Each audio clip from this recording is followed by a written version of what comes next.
I didn't have much time, but I wanted to at least look presentable. After flopping myself and my notebook in my pickup, I used a jaw clip to pull back my long auburn hair. Baking in a hot shop all day left me disheveled and sweaty. God knows I wasn't a hot young thing anymore. I couldn't thrive on 3 hours of sleep, a pot of coffee, and a dab or two of concealer.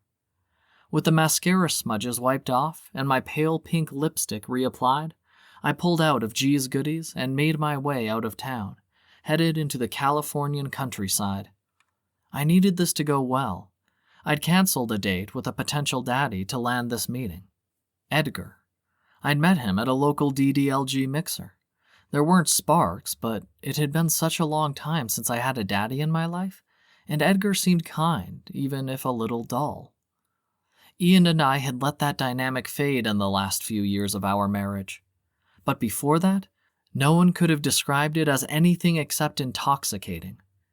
Being a single mother made it difficult to let my little side come out and play.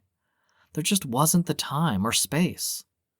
When I arrived at the farm, 2 Australian shepherds bounded toward my vehicle, barking the whole way.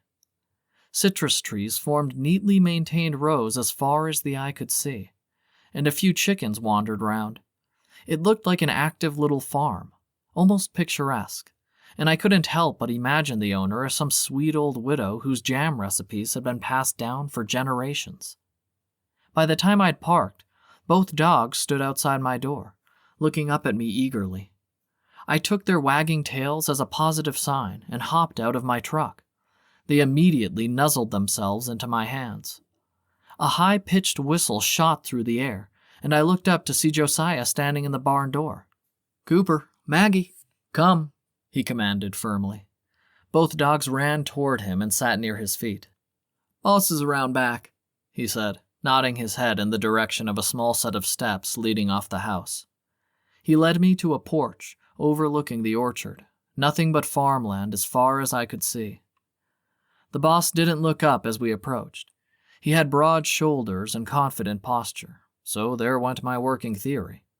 If he thought this was a warm welcome, he had a lot to learn. Josiah had slipped away, leaving me to decide how to approach the man. Finally, with a shot of determination, I walked across the porch and sat down. "Hi, I'm—" Before I could get my name out of my mouth, the man's head snapped up. His deep brown eyes found my own. It couldn't be. Not here, and certainly not now. We stared at each other in total silence. His face morphed from controlled shock to a half-smile. "What's the matter, princess? Cat got your tongue?" His dimples poked through his graying stubble. God, I hadn't realized how much I'd missed them. "Not at all," I said steadily. "I just didn't expect to see you here, Noah." The last time I saw him, he and his wife met us at a swingers club in New Mexico a decade and change prior. They'd taken to us immediately, and Ian and I felt the same. We'd enjoyed a few months together, meeting up at the club every weekend and renting hotel rooms.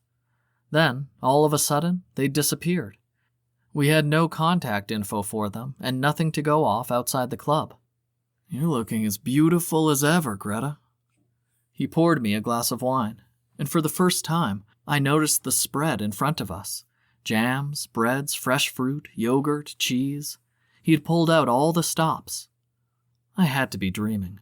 Had I fallen at the bakery and hit my head? I felt like I'd fallen down a portal right into another world.